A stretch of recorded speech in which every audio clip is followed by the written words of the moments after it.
فبأي آلاء ربكما تكذبان.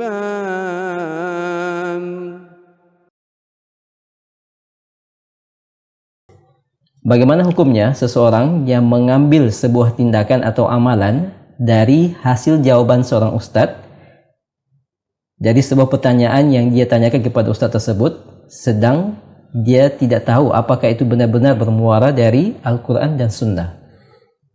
Nah, kalau dia tanya sendiri kepada ustadz, maka ustadz itu adalah argumen dia di depan Allah.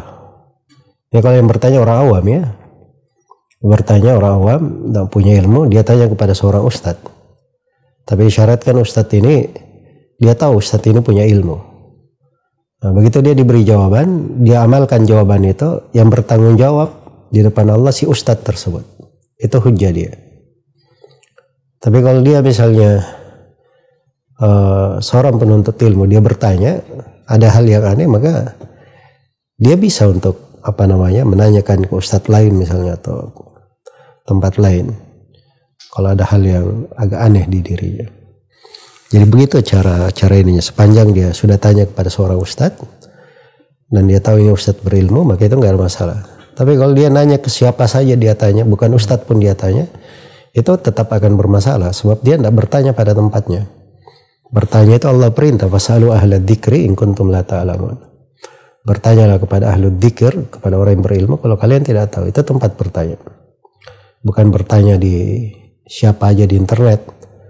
Atau kondisi yang kedua, dia tidak tanya langsung ke ustadz, tapi dia dengar ceramah, dia dengar rekaman, dia dengar ini, kemudian dia dengar jawaban, dari jawaban itu dia amalkan untuk dirinya. Nah, itu masalah untuk dia sendiri, sebab jawaban si ustadz itu belum tentu mencocoki kondisi dia.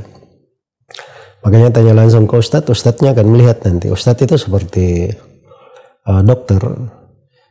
Ya, kadang ada orang yang datang ke dokter itu, dia bilang saya sakit kepala. Dokternya kasih resep A. Datang lagi orang kedua, dia bilang saya sakit kepala. Dokternya kasih resep B. Datang lagi orang ketiga, dia bilang saya sakit kepala. Dikasih resep C. Beda resep yang diberi karena walaupun keluhannya sama, pertanyaannya sama, tapi sebagai keahlian sebab terjadinya masalah itu beraneka ragam, maka dia beri obat sesuai dengan sebabnya. Ya, dan di ilmu agama itu lebih dahsyat daripada itu. Karena itu seorang guru dia memberi jawaban itu sesuai dengan kondisi orang yang bertanya.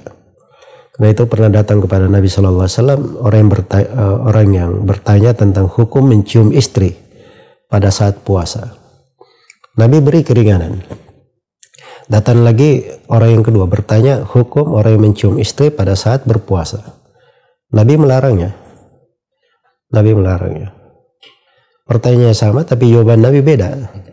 Sebab yang bertanya yang pertama orang tua dan penanya yang kedua anak muda. Kalau anak muda diberi keluasan untuk itu mungkin bisa menyeret dia ke dalam hal yang berbahaya bagi puasanya. Tapi orang tua biasanya dia melakukan hal tersebut ya pada hal-hal yang terkait dengan dia mampu untuk menahan dirinya. Semoga Allah memberi taufik pada semuanya. Baik, barakallahu fiik.